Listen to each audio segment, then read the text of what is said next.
les monnaies numériques de banque centrale ou MNBC ou encore CBDC pour Central Bank Digital Currency pour leur équivalent anglophone. On en oublierait presque leur existence au vu des nouvelles géopolitiques et macroéconomiques ayant bercé les derniers mois. Entre les conflits armés dans presque toutes les régions du monde, les marchés boursiers marquant des pics historiques et le Bitcoin ayant retrouvé son ATH, les nouvelles et les avancées sur les CBDC sont passées sur le radar des news. Conscients de l'influence qu'ils auront sur notre façon de vivre et d'échanger à leur lancement et au vu des transformations qu'ils pourront engendrer au niveau mondial, il est bien que nous gardions un œil ouvert sur les différentes phases de développement et cette vidéo vient répondre à cet objectif. Pourquoi des CBDC? Quels sont les différents niveaux de développement? Et enfin, quels sont les mythes et les dérives entourant leur développement et leur implémentation? C'est précisément ce que nous allons voir aujourd'hui dans cette nouvelle vidéo. Et avant de commencer, quoi de mieux que de vous présenter la conférence exceptionnelle que j'organise le dimanche 14 avril à 20 h sur les crypto-monnaies. Le grand bull run crypto est de retour et en 2024, c'est le moment de saisir cette opportunité qui peut changer ta vie. L'événement le plus attendu de l'année arrive dans quelques jours, le halving. Si tu es passionné par le monde des crypto-monnaies, tu sais déjà que cet événement est l'un des plus discutés et anticipés dans l'univers de la finance décentralisée. Comment exploiter le halving du Bitcoin et l'ETF Bitcoin pour des investissements avisés? Comment optimiser ton portefeuille avec les cryptos les plus performantes? Comment protéger tes placements et maximiser la croissance de ton portefeuille post-bull run? Voici les différents sujets qui seront abordés le dimanche 14 avril 2024 à 20 h au cours de cette conférence exclusive qui te permettra de maîtriser le fonctionnement des crypto-monnaies et de plonger dans le monde fascinant de la technologie blockchain. Pour nous rejoindre, rien de plus simple, le lien se trouve en description de cette vidéo.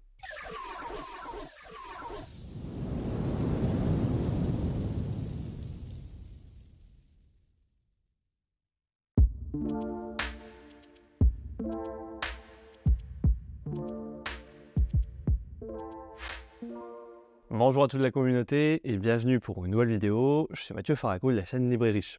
Nous ne reviendrons pas en détail sur ce que sont les CBDC et en particulier l'euro digital. Nous les avons définis et expliqués dans de précédentes vidéos que nous vous invitons à retrouver en cliquant sur l'icône qui apparaît en haut à droite de l'écran.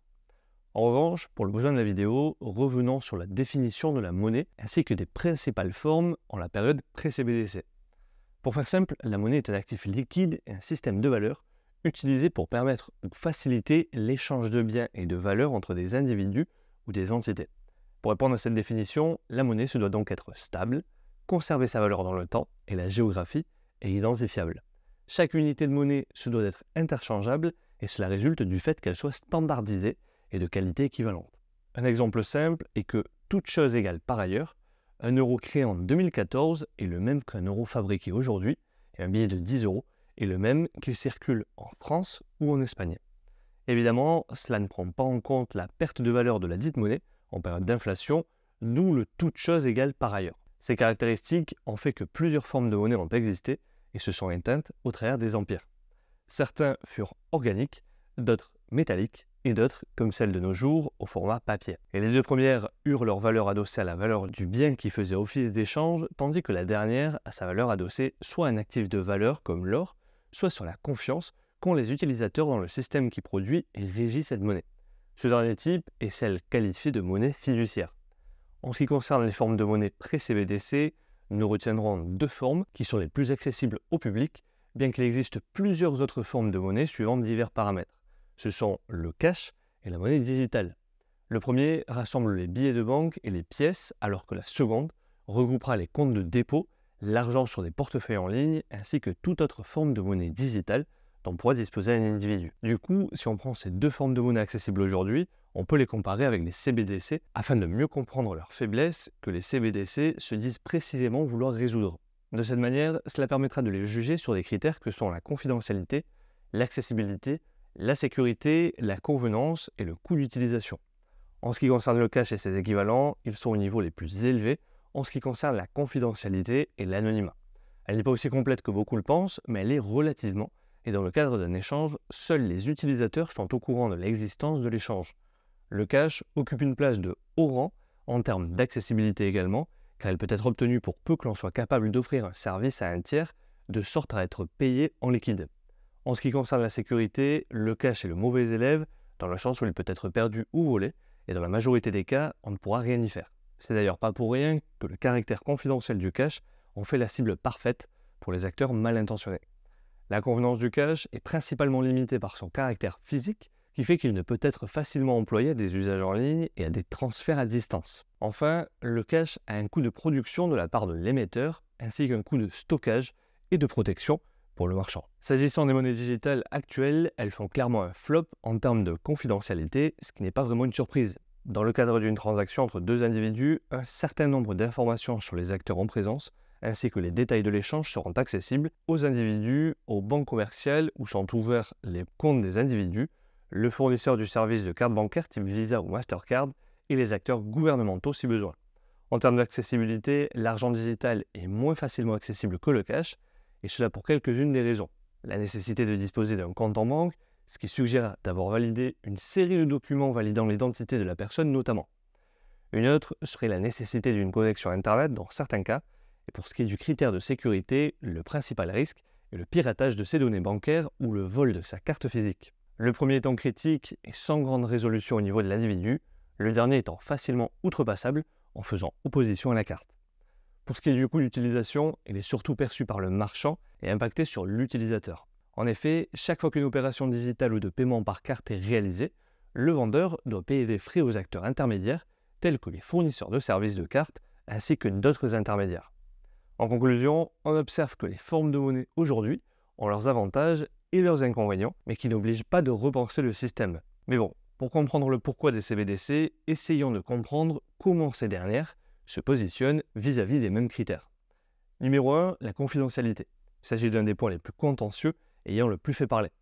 Vous l'aurez compris, si vous avez suivi la dernière vidéo sur l'euro digital, la plupart des banques centrales disent vouloir respecter la vie privée de leurs utilisateurs, mais une chose est lorsqu'ils disent anonyme, leur perception de l'anonymat est différente de la nôtre.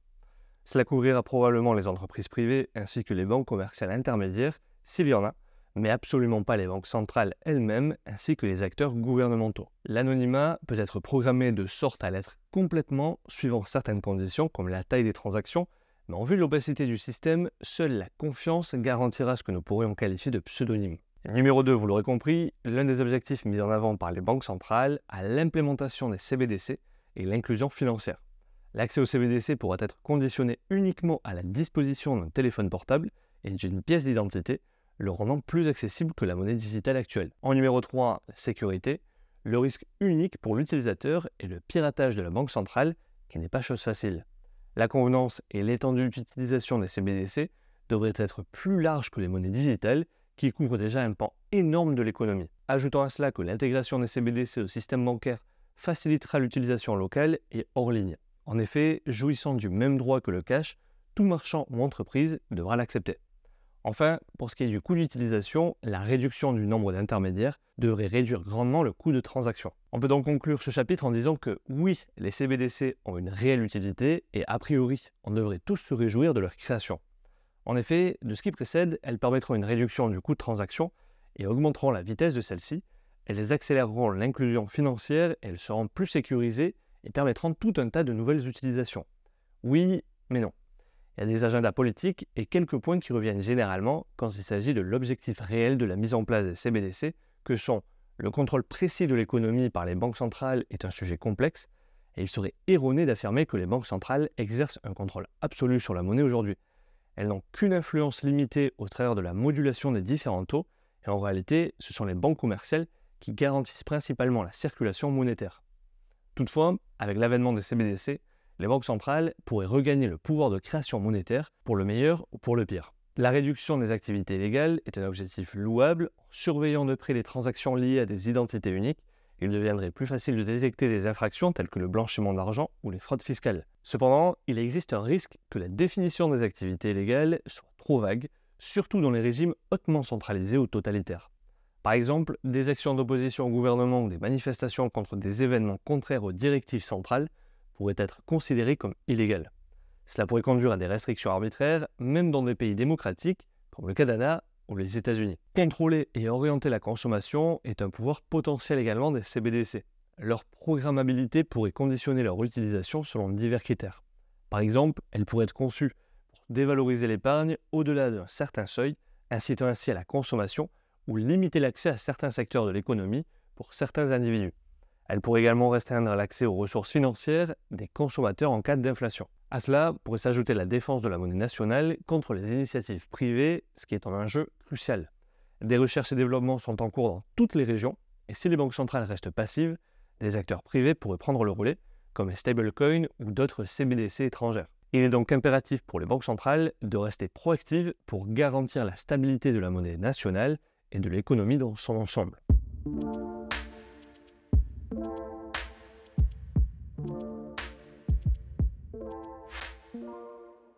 En mars 2024, ce sont pas moins de 113 pays qui se trouvent à diverses étapes d'avancée en matière de CBDC. 3 ont officiellement lancé leur CBDC, le Nigeria, la Jamaïque et les Bahamas. Les Bahamas ont lancé en 2020 dernier le $100, monnaie numérique disposant des mêmes droits que le dollar bahamien. On peut lire sur le sujet que l'intégration au système bancaire national est en cours de déploiement et que l'interopérabilité n'est pas encore parfaite, mais en cours de développement. En regardant un peu les motivations évoquées, la Jamaïque, quant à elle, ayant lancé en juillet 2022 sa CBDC, de particulier le Jamdex, évoque le désir de réduire les coûts liés au stockage et la gestion du cash. La transition vers la monnaie digitale pourrait les faire gagner un complément de 7 millions de dollars chaque année. Mais l'État important le plus avancé dans l'implémentation de CBDC est le Nigeria. Le Nigeria, c'est le numéro 1 du continent africain, tant d'un point de vue population que d'un point de vue PIB. Néanmoins, ce niveau de développement est très inégal à l'intérieur du pays et seule une partie de la population a bénéficié de la croissance du pays. Les raisons, comme pour plusieurs autres territoires post-colonisation, sont notamment la corruption et la distribution inégale des richesses. De ce fait, le Nigeria demeure malgré ses richesses et ses ressources naturelles un pays faiblement développé où la couverture des infrastructures financières est quasi inexistante en dehors des villes. La Banque centrale du Nigeria a ainsi lancé en août 2022 la phase 2 du projet de développement de l'INAIRA, la phase 1 ayant été lancée en octobre 2021. Les objectifs affirmés de la Banque centrale du Nigeria sont d'améliorer l'inclusion financière, évaluée à 64% en 2022, améliorer le transfert d'argent et améliorer la traçabilité du secteur informel, fortement présent dans un grand nombre de pays émergents. Près de 3 ans après le lancement de la première phase du lancement du INAIRA, quels sont les résultats? Difficile d'accéder aux données relatives à la quantité de INAIRA en circulation il y a plus d'un an. Néanmoins, les articles sur le sujet, datant de fin 2021 et début 2022, nous permettent d'affirmer que le INAIRA ne fut pas accueilli à bras ouverts par la population, et ce, malgré les encouragements mis en place par le gouvernement et la Banque centrale. Et les données nous indiquent qu'à la fin de l'année 2021, 600 000 wallets INAIRA furent ouverts, mais que seulement 35 000 transactions ont eu lieu sur le réseau. Le INAIRA n'a vu une augmentation importante de son utilisation qu'après que le gouvernement ait imposé un quota sur les retraits de cash par les particuliers et les entreprises. En effet, en décembre 2022, le quota de retrait hebdomadaire fut limité à 500 000 naira, équivalent à $314 pour les particuliers, et à 5 millions de naira, soit 3 140 $ pour les entreprises. Tout retrait au-delà de ce quota exigera une permission et entraînera des frais supplémentaires. Quand on se rappelle que l'objectif affirmé de la Banque centrale est de favoriser l'inclusion financière, quoi de mieux que de diminuer encore plus la confiance dans les institutions financières en limitant fortement l'accès à son épargne ou à celle de son entreprise. Cette limitation du cash eut pour conséquence d'accélérer l'adoption de l'INAIRA par les Nigérians. En effet, la CBDC permettant de dépasser le quota de retrait en permettant l'échange de valeurs sans se préoccuper de la disponibilité du cash a permis aux Nigérians de l'adopter. Les données issues du site de la banque indiquent 3,65 trillions de naira, soit 2,3 milliards de dollars, la valeur de monnaie en circulation. Ce que l'on retient de l'expérience du Nigeria sur l'adoption des CBDC par la population, c'est que cette dernière et le particulier n'adoptera pas la technologie ou du moins ne l'adoptera que de manière limitée si le choix lui est laissé. En effet, il est évident qu'une telle technologie vient porter atteinte dans une certaine mesure à sa liberté. Néanmoins, la population peut être contrainte à l'adoption de la technologie de plusieurs manières, dont l'une des plus efficaces étant une restriction d'accès au cash par des quotas ou en rendant fondamentalement complexe l'accès au cash.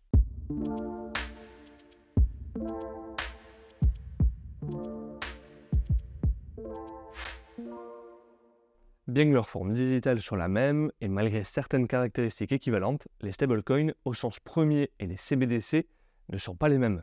Une des principales fausses ressemblances est le fait que les deux technologies financières seraient reposées sur des blockchains, ce qui est vrai, mais pas toujours. Pas toutes les CBDC reposent sur des blockchains, et un exemple est le e-yuan, et même pour celles reposant sur la technologie blockchain, tandis que les stablecoins sont censés reposer sur des blockchains ouvertes, Les CBDC, elles, reposent, du moins dans leur majorité, sur des blockchains privées, dont l'accès et la lecture on-chain n'est autorisé que pour un nombre limité d'agences, généralement le gouvernement et la banque centrale.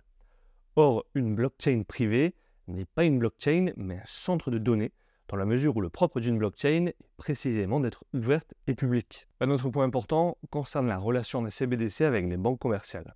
La monnaie en circulation aujourd'hui est essentiellement créée par la banque commerciale au moment d'octroyer des crédits. La seule forme de monnaie en circulation émise par les banques centrales est le cash. Néanmoins, dans le cas d'une implémentation de CBDC, les échanges et paiements dématérialisés se verraient gérés par les banques centrales, et cela signifie que plutôt que d'avoir son compte auprès d'une banque commerciale, le particulier aura son compte directement auprès de la banque centrale. En théorie, cela couperait les banques privées de leur rôle d'agence de paiement et de dépôt, et toujours en théorie, les opérations bancaires de paiement et d'échange intraterritoriales deviendront beaucoup plus rapides et moins chères à cause de l'élimination d'agents intermédiaires. Dans les faits, du moins sur les premiers retours, les banques ne seront pas supprimées, mais leur rôle de créateur de liquidités pourrait se voir affaibli.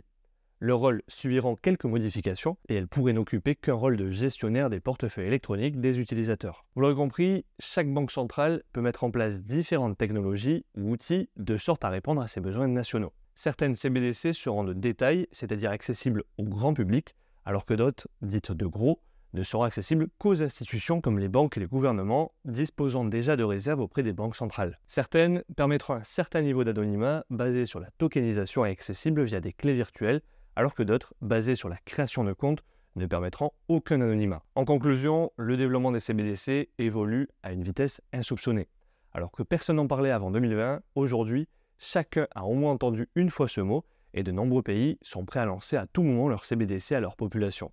La question aujourd'hui n'est plus de savoir si elles seront lancées ou non, mais plutôt de savoir quand et sous quelle forme et quelles conditions elles le seront.